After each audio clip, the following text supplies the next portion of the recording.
हाय दोस्तों, कैसे हो आप सब लोग। मैं लेकर आई हूँ आपके लिए एक कहानी जिसे पूरा देखना नहीं भूले, बाद में बहुत मजा आने वाला है। कहानी अच्छी लगी तो चैनल को लाइक और सब्सक्राइब जरूर करें, आपका एक क्लिक मेरे को बहुत मोटिवेट करता है।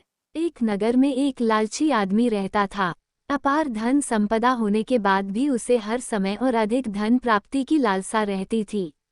एक बार नगर में एक चमत्कारी संत का आगमन हुआ। लोभी व्यक्ति को जब उनके चमत्कारों के बारे में ज्ञात हुआ तो वह दौड़ा दौड़ा उनके पास गया और उन्हें अपने घर आमंत्रित कर उनकी अच्छी सेवा शुश्रूषा की।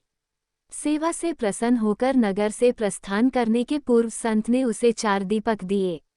चारों दीपक देकर संत ने उसे बताया, पुत्र, जब भी तुम्हें धन की आवश्यकता हो तो पहला दीपक जला लेना और पूर्व दिशा में चलते जाना। जहाँ दीपक बुझ जाए उस जगह की जमीन खोद लेना, वहाँ तुम्हें धन की प्राप्ति होगी।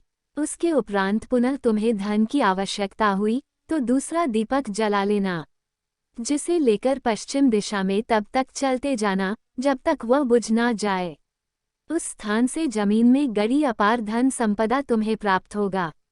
धन की तुम्हारी आवश्यकता तब भी पूरी ना हो तो तीसरा दीपक जलाकर दक्षिण दिशा में चलते जाना। जहाँ दीपक बुझे वहाँ की जमीन खोदकर वहाँ का धन प्राप्त कर लेना। अंत में तुम्हारे पास एक दीपक और एक दिशा शेष रहेगी, किंतु तुम्हें न उस दीपक को जलाना है न ही उस दिशा में जाना है। इतना कहकर संत लोभी व्यक्ति के घर और उस नगर से प्रस्थान कर गए। संत के जाते ही लोभी व्यक्ति ने पहला दीपक जला लिया और धन की तलाश में पूर्व दिशा की ओर चल पड़ा। एक जंगल में दीपक बुझ गया। वहां की खुदाई करने पर उसे एक कलश प्राप्त हुआ। वह कलश सोने के आभूषणों से भरा हुआ था।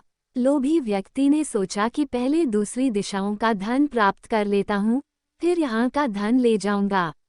वह कलश वहीं झाड़ियों में छुपाकर उसने दूसरा दीपक जलाया और पश्चिम दिशा की ओर चल पड़ा। एक सुनसान स्थान में दूसरा दीपक बुझ गया। लोभी व्यक्ति ने वहां की जमीन खोदी। उसे वहां एक संदूक मिला जो सोने के सिक्कों से भरा हुआ था। लोभी व्यक्ति ने वह संदूक उसी गड्ढे में बाद में ले जाने के लिए छोड़ दिया। अब उसने तीसरा दीपक जलाया और दक्षिण दिशा की ओर बढ़ गया। वह दीपक एक पेड़ के नीचे बुझा। वहां जमीन के नीचे लोभी व्यक्ति को एक घड़ा मिला जिसमें हीरे मोती भरे हुए थे। इतना धन प्राप्त कर लोभी व्यक्ति प्रसन्न तो बहुत हुआ, किंतु उसका लोभ और बढ़ गया। वह अंतिम दीपक जलाकर उत्तर दिशा में जाने का विचार करने लगा, जिसके लिए उसे संत ने मना किया था। किंतु लोभ में अंधे हो चुके व्यक्ति ने सोचा कि अवश्य उस स्थान पर इन स्थानों से भी अधिक धन छुपा होगा जो संत स्वयं रखना चाहता होगा। मुझे तत्काल वहां जाकर उससे पहले उस धन को अपने कब्जे में ले लेना चाहिए।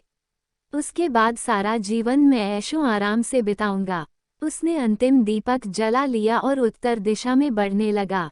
चलते चलते वह एक महल के सामने पहुंचा। वहां पहुंचते ही दीपक बुझ गया। दीपक बुझने के बाद लोभी व्यक्ति ने महल का द्वार खोल लिया और महल के भीतर प्रवेश कर महल के कक्षों में धन की तलाश करने लगा। एक कक्ष में उसे हीरे जवाहरातों का भंडार मिला, जिन्हें देख उसकी आंखें चौंधी आ गई। एक अन्य कक्ष में उसे सोने का भंडार मिला। अपार धन देख उसका लालच और बढ़ने लगा। कुछ आगे जाने पर उसे चक्की चलने की आवाज सुनाई पड़ी। वो एक कक्ष से आ रही थी। आश्चर्यचकित होकर उसने उस कक्ष का द्वार खोल लिया। वहां उसे एक वृद्ध व्यक्ति चक्की पीसता हुआ दिखाई पड़ा। लोभी व्यक्ति ने उससे पूछा, यहाँ कैसे पहुँचे बाबा? क्या थोड़ी देर तुम चक्की चलाओगे? मैं जरा सांस ले लूं, फिर तुम्हें पूरी बात बताता हूँ कि मैं यहाँ कैसे पहुँचा और मुझे यहाँ क्या मिला।